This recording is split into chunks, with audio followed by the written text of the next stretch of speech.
बिस्मिल्लाहिर्रहमानिर्रहीम। Dear students, अस्सलाम वालेकुम। आज का हमारा लेक्चर क्लास 10 केमिस्ट्री के चैप्टर नंबर 10 के मुतालिक है, जिस चैप्टर का टाइटल है एसिड बेसिस एंड सॉल्ट्स। और इसमें जो टॉपिक आज हमने डिस्कस करना है वो है methods of making salts. Methods of making salts बनाने के तरीके। और ये बहुत इंपॉर्टेंट क्वेश्चन है, अक्सर क्वेश्चन आ जाता है, explain different methods of preparation of salts along with their chemical equations. तो इस साल भी बोर्ड के जो 10th के एग्ज़ाम्स हुए थे उनमें ये आया था। उससे पहले भी 2-3 साल पहले ये क्वेश्चन काफ़ी मरतबा रिपीट होता है। तो सॉल्ट्स बनाने के कौन कौन से तरीके हैं, उन तरीक़ों की हमने बात करनी है, उन मेथड्स की हमने बात करनी है। तो सॉल्ट बनाने के टोटल 5 मेथड्स हैं। There are 5 methods to prepare salts. हर मेथड का एक टाइटल है और हर टाइटल की जो एक एग्जांपल अभी हमने लिखनी है, यानी केमिकल इक्वेशन की फॉर्म में लिखनी है। तो सबसे पहला मेथड मैं लिखता हूँ, मेथड 1। मेथड नंबर 1 सबसे पहला मेथड जिसमें आपके पास सॉल्ट बनाया जा सकता है वो तो बहुत आसान है, जो न्यूट्रलाइजेशन रिएक्शन है, जिसमें हमने डिस्कस किया था acid plus base, it will give you salt plus water. आपने सॉल्ट बनाना है ना, तो एसिड और बेस को रिएक्ट करवाएंगे, सॉल्ट के साथ वाटर भी बनेगा। वाटर बाय प्रोडक्ट है, आपका मेन प्रोडक्ट जो है वो सॉल्ट होगा। तो ये मेथड का नाम है, ठीक हो गया। मेथड का नाम भी लिखना है आपने, साथ फिर इसकी आपने इक्वेशन भी लिखनी है। अब इक्वेशन में देखें, मैं एक एसिड लिखता हूँ जो मैंने काफ़ी मरतबा पहले भी लिखा है, हाइड्रोक्लोरिक एसिड HCl, और बेस में लिख लेता हूँ NaOH, सोडियम हाइड्रोक्साइड।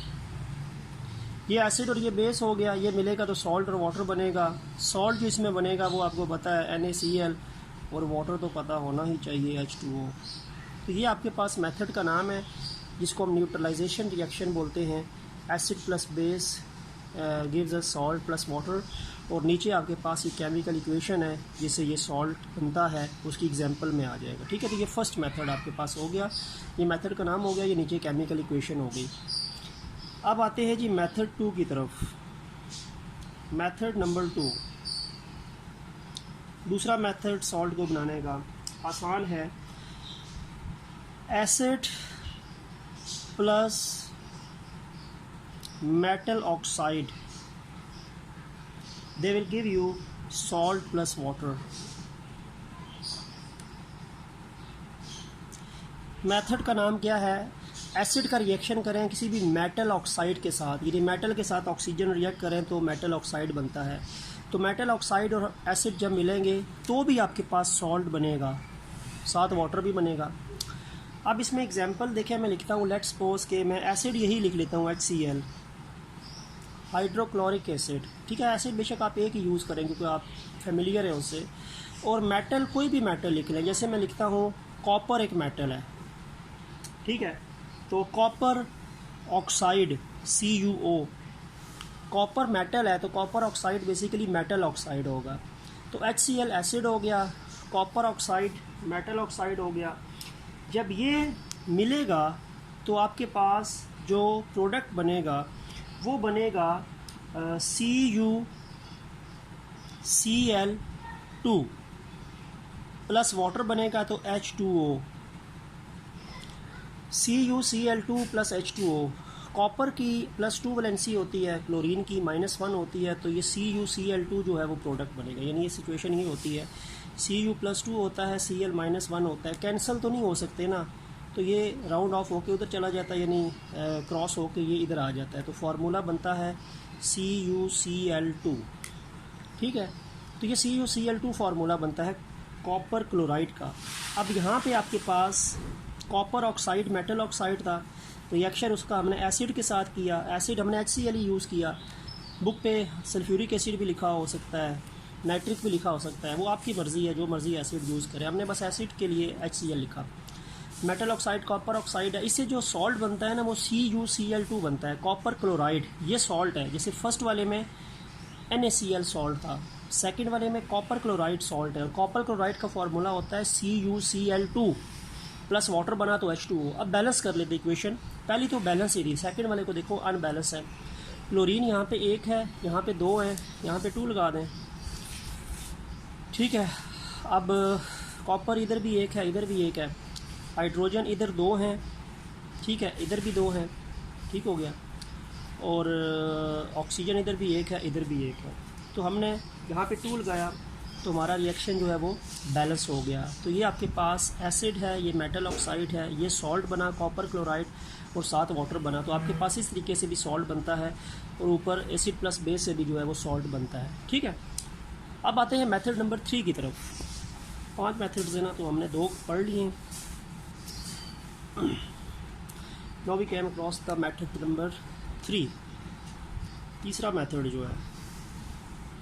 अच्छा, मेथड नंबर 3 जो है वो मेथड है acid plus metal, it will give you salt plus hydrogen. देखो इस तरीके से भी सॉल्ट बनता है। एसिड और मेटल को रिएक्ट करवाएं तो एक सॉल्ट बनेगा, साथ हाइड्रोजन। अच्छा, ये जो हाइड्रोजन है ना, ये बेसिकली हाइड्रोजन H2 की फॉर्म में होगा। ये जो हाइड्रोजन बनेगी ये हाइड्रोजन गैस होगी, ये हाइड्रोजन गैस होगी, हाइड्रोजन गैस। और हाइड्रोजन गैस जो है वो H2 होती है, ठीक है, मॉलिक्यूल होता है। तो ये सिर्फ H नहीं बनेगा, H2 बनेगा। ये यहाँ पे ये बात याद रखनी है।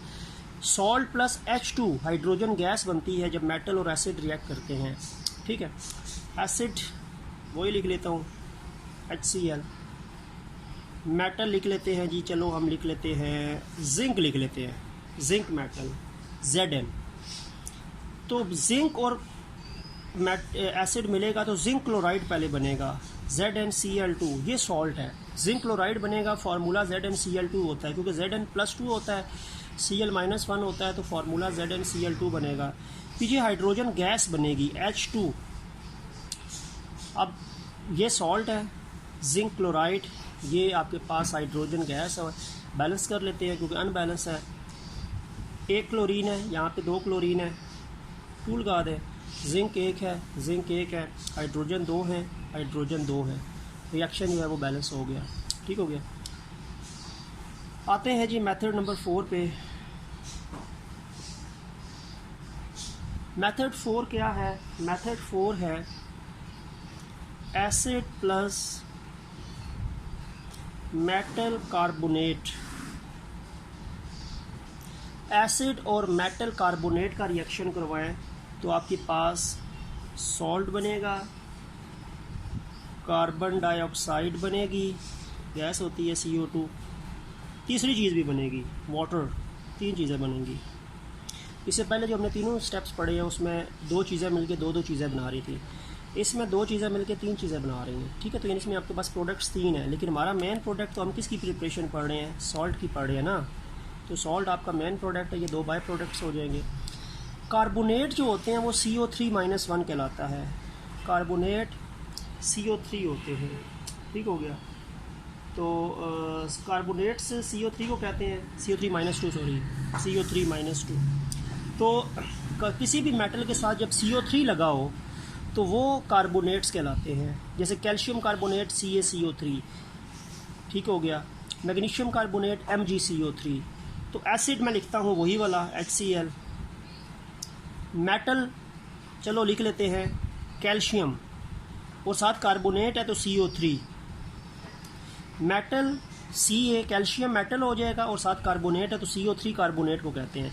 तो ये कैल्शियम कार्बोनेट एक मेटल कार्बोनेट है, क्योंकि कैल्शियम एक मेटल है, ठीक है। अब सबसे पहले सॉल्ट बनेगा, वो सॉल्ट जो बनेगा वो Ca और Cl मिलेंगे, CaCl मिलके बनेगा बेसिकली कैल्शियम क्लोराइड, वो CaCl2 होता है, क्योंकि कैल्शियम की +2 है वैलेंसी, Cl की -1, तो CaCl2 बनेंगे। प्लस कार्बन डाइऑक्साइड बनेगा CO2, और वाटर बनेगा H2O। बैलेंस कर लेते हैं, देख लेते हैं। कैल्शियम इधर 1 है, इधर 1 है, ठीक हो गया। क्लोरीन इधर 2 है, इधर 1 है, तो 2 लगा दें। कार्बन इधर 1 है, इधर 1 है, ठीक हो गया। हाइड्रोजन यहाँ पे 2 है, यहाँ पे भी 2 है, ऑक्सीजन इधर 3 है, तो इधर भी 2 ये हैं और 1 ये है, तो 3 हो गए। तो ये आपके पास एक acid, hydrochloric acid, metal carbonate, calcium carbonate. Carbonate mean CO3 लगा हो जब, तो मेटल लगा दे तो CaCO3 हो जाएगा, कैल्शियम मेटल गया, तो ये आपका सॉल्ट हो जाएगा। कैल्शियम क्लोराइड, साथ CO2 बनेगी, साथ H2O बनेगी। बैलेंस करने के लिए हमने यहाँ पे 2 लगा लिया HCl के साथ, ठीक हो गया। ये आपका 4th मेथड हो गया। अब 5वें और आखिरी मेथड पे आते हैं और उसकी डिस्क्रिप्शन देखते हैं, और उसमें पॉइंट है जो अक्सर बच्चे मिस कर जाते हैं। मेथड नंबर 5, और वो अक्सर मैं अपने स्टूडेंट्स को कहता हूँ कि वो लाजमी उसके साथ मेंशन किया करें। अब देखिए, बड़ा आसान सी चीज़ है, बड़ी इजी चीज़ है। Salt plus salt gives us salt plus salt. देखें जी, 2 सॉल्ट मिल रहे हैं, 2 नए सॉल्ट बन रहे हैं, ठीक है। अब इसका मकसद क्या, सॉल्ट तो हमारे पास पहले भी मौजूद है, हमने क्यों सॉल्ट बना रही है, दोबारा क्यों बना रही है, हम कोई सॉल्ट ही बनाना चाह रहे हैं ना, तो सॉल्ट ऑलरेडी मिला के नए सॉल्ट बनाने की क्या ज़रूरत है। अब दरअसल ये जो मेथड 5 है ना, ये है बेसिकली एक, it is used in the making of insoluble salts. ये जब भी हमने कोई इनसॉल्युबल सॉल्ट बनाना हो ना, जो पानी में सॉल्युबल नहीं होता, ये उसका मेथड है। अब इसमें क्या होता है, ये जो 2 सॉल्ट है इनके साथ एक्वस का वर्ड लिखा हुआ है, ये 2 सॉल्युबल सॉल्ट्स हैं। 2 सॉल्युबल सॉल्ट्स को मिलाएं तो एक इनसॉल्युबल सॉल्ट बनता है और दूसरा जो है वो सॉल्युबल सॉल्ट बनता है। तो एक्वस मीन सॉल्युबल, ठीक है। यानी बात ये है कि ये जो सॉल्ट है ना, ये सॉल्युबल है, ये पानी में सॉल्युबल है।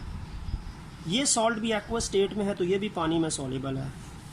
लेकिन ये S लिखा हुआ है, यानी ये सॉलिडिफाई हो जाएगा, नीचे बैठ जाएगा, प्रेसिपिटेट्स की फॉर्म में आ जाएगा, S सॉलिडिफाइड फॉर्म में, ठीक है, प्रेसिपिटेट्स की फॉर्म में। तो ये इनसॉल्युबल होता है, ये इनसॉल्युबल है। और आखिरी में एक्वस लिखा है तो ये सॉल्युबल है। सॉल्युबल किस चीज़ में, पानी में। तो 2 वाटर सॉल्युबल सॉल्ट्स को अगर आप मिलाते हैं तो एक तो वाटर सॉल्युबल सॉल्ट बनेगा, लेकिन एक इनसॉल्युबल सॉल्ट बनेगा। हमने ये इनसॉल्युबल सॉल्ट की बात करनी है, बेसिकली ये इनसॉल्युबल सॉल्ट की प्रिपरेशन है, ठीक है। तो ये मेकिंग ऑफ इनसॉल्युबल सॉल्ट भी आ सकता है कि when you combine 2 soluble salts you get 1 insoluble salt and 1 soluble salt. तो ये method of insoluble salt making में भी आप ये लिख सकते हैं। इससे पहले हमने जितने भी सॉल्ट्स बनाए हैं, जो पहले 4 मेथड्स में, वो सारे सॉल्युबल थे। वो सब के साथ आप AQ लिख सकते हैं, एक्वस लिख सकते हैं। लेकिन इसमें सॉल्ट के साथ S लिखा है तो ये इनसॉल्युबल सॉल्ट है, जो एक बनेगा। 2 सॉल्युबल सॉल्ट की फॉर्मेशन से एक इनसॉल्युबल सॉल्ट बनेगा और एक सॉल्युबल बनेगा। रिएक्शन लिख लेते हैं, AgNO3 plus NaCl। AgNO3 aqueous है, पानी में सॉल्युबल है, NaCl भी पानी में सॉल्युबल है।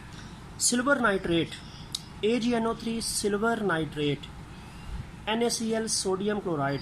सिल्वर नाइट्रेट भी वाटर सॉल्युबल सॉल्ट है, सोडियम क्लोराइड भी, silver nitrate water soluble and sodium chloride water soluble. ये मिलेंगे तो एक सॉल्ट बनेगा NaNO3, ठीक है। अगर मैं तरतीब से लिखूँ, जैसे मैंने ऊपर हेडिंग में लिखा है, तो चलो मैं पहले AgCl लिख दूँ, AgCl प्लस NaNO3, ये 2 सॉल्ट्स बनेंगे। अच्छा, ये AgCl है ना, ये इनसॉल्युबल है, NaNO3 जो है ये सॉल्युबल है।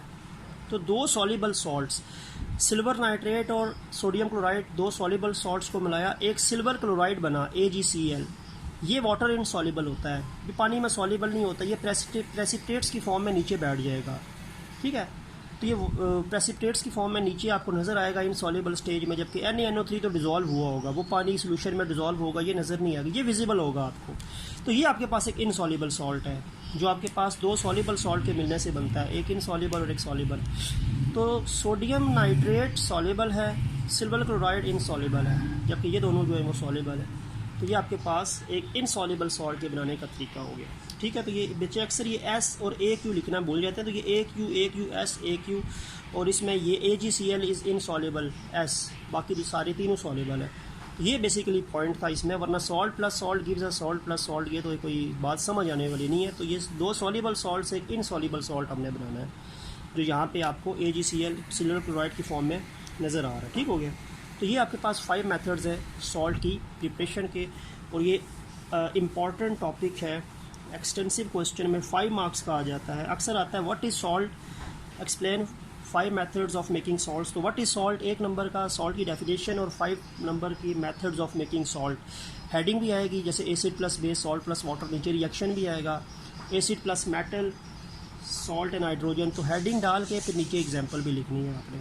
तो 5 मार्क्स आते हैं अक्सर इसकी जो वो है मेथड्स के, और 1 नंबर सॉल्ट की डेफिनेशन का। तो 6 मार्क्स का क्वेश्चन अक्सर ये रिपीट होता रहता है बोर्ड के एग्जाम्स में, क्लास 10 के फेडरल बोर्ड में, और जो बाकी पंजाब बोर्ड्स है उसमें भी ये क्वेश्चन आता है। इस चैप्टर का लास्ट टॉपिक, और ये हमारा वीक 4 का भी बिल्कुल लास्ट टॉपिक है, यानी ये हमारा चैप्टर 2 ख़त्म हो जाएगा इस टॉपिक के बाद। फिर हमने नेक्स्ट जो वीक होगा वो चैप्टर 3 से शुरू करेंगे, यानी वो जो चैप्टर 11 बनेगा सीक्वेंस की। अगर हम बात करें सॉल्ट्स की क्या यूजेस हैं, देखें सॉल्ट्स के बेतहाशा यूजेस हैं। सॉल्ट का कोई एक अकेला यूज़ नहीं है, सॉल्ट के मल्टीपल यूजेस हैं। देखें जैसे मैं आपको कह सकता हूँ कि जैसे आपके पास सोडियम क्लोराइड सॉल्ट है, ये आपको पता है कि ये टेस्ट के लिए यूज़ होता है। It is use to for taste in food. Food में टेस्ट लाना हो तो आप नमक डालते हैं, खाने में थोड़ा टेस्ट आ जाता है। अगर नमक के बगैर खाना खाएं तो वो बिल्कुल आपको टेस्ट नहीं आएगा, तो आप उसको खा ही नहीं सकते। तो सोडियम क्लोराइड जो सॉल्ट है NaCl, वो टेस्ट के लिए यूज़ होता है। ठीक हो गया। इसके अलावा और भी डिफरेंट सॉल्ट्स हैं, जैसे कि मैं एक सॉल्ट का नाम लिख लेता हूँ कि एक सॉल्ट है आप कह सकते हैं जी, उसको हम कह सकते हैं सोडियम बाइकार्बोनेट। एक सॉल्ट है सोडियम कार्बोनेट, ठीक है। तो ये भी डिफरेंट सॉल्ट्स हैं, सोडियम कार्बोनेट, सोडियम बाइकार्बोनेट्स। इसमें आपके पास ये आप कह सकते हैं कि आपने अक्सर नाम सुना होगा वॉशिंग सोडा का और बेकिंग सोडा का, ठीक है। वॉशिंग सोडा और बेकिंग सोडा का आपने अक्सर जो नाम सुना हुआ है। तो दरअसल ये आपके पास जो सोडियम कार्बोनेट है ना, ये वॉशिंग सोडा होता है। ये सॉल्ट है sodium carbonate, commonly known as washing soda.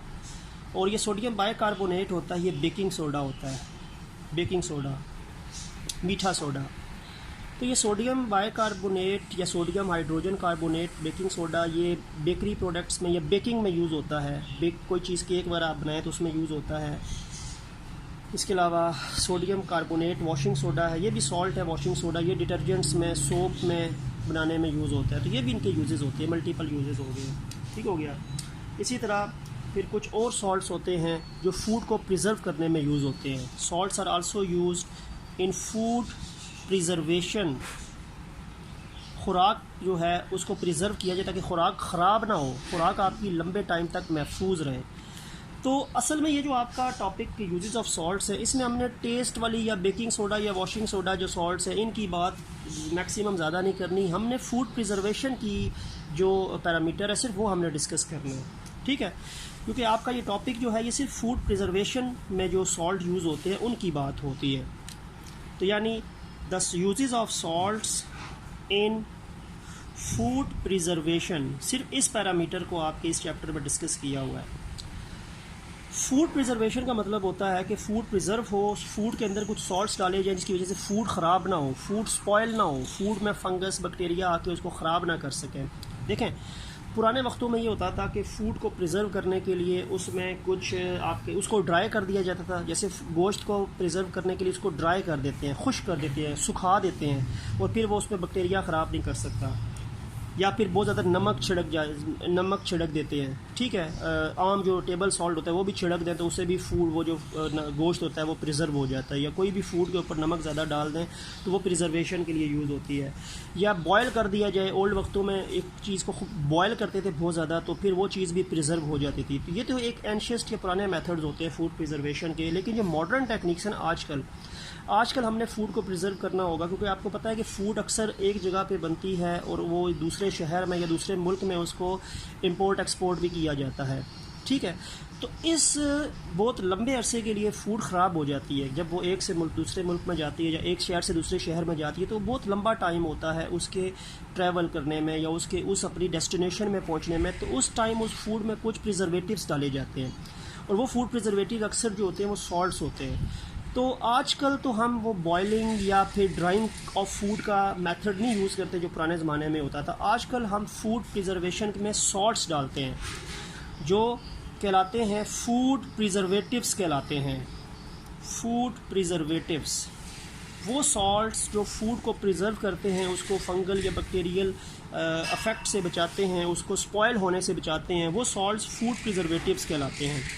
ठीक है। और फूड प्रिजर्वेटिव्स के अंदर दो सॉल्ट्स का जिक्र है आपकी बुक में, एक सल्फाइड्स और बेंजोएट्स। सल्फाइड्स और बेंजोएट्स ये दो इम्पॉर्टेंट सॉल्ट्स की कैटेगरीज़ हैं जो कि सॉल्ट्स में ऐड करने, जो कि फूड में ऐड करने से फूड प्रिजर्व नहीं होती, और वो फूड जो होती है वो विदाउट एनी डैमेज बहुत लंबे अरसे तक महफूज रह सकती है, और उस फूड को हम दूसरे मुल्क, दूसरे शहर में या कहीं दूसरी दूर की जगहों पे भेज सकते हैं, तब तक वो ख़राब नहीं होती। तो फूड प्रिजर्वेशन वाला पैरामीटर यूजेस ऑफ सॉल्ट में आपका इस चैप्टर में डिस्कस हुआ है। So there are many types of salts which are used as food preservatives, such as sulfites and benzoates. When these are added to the food, then this food become preserved from all types of spoilage, and no bacteria and fungal will harm that food unless these salts are present in it in the form of preservatives. ठीक हो गया। तो ये आपके पास food preservation में इन दो salts का जिक्र था। तो ये अक्सर पूछा जाता है कि फ़ूड प्रिजर्वेशन के लिए कौन से सॉल्ट्स यूज़ होते हैं। तो फूड प्रिजर्वेशन के लिए, ये फूड को प्रिजर्व करने के लिए सल्फाइड्स और बेंजोएट्स दो इंपॉर्टेंट कैटेगरीज ऑफ सॉल्ट्स हैं जो यूटिलाइज होते हैं। तो आज का लेक्चर हमारा यही तक था। वीक 4 का लास्ट लेक्चर, चैप्टर 2 का भी लास्ट लेक्चर। यहाँ पे हमने वीक 4 को भी सम अप कर लिया, चैप्टर नंबर 2 को भी सम अप कर लिया। तो उम्मीद है कि आपको ये लेक्चर अंडरस्टैंडिंग इसकी बेटर होगी।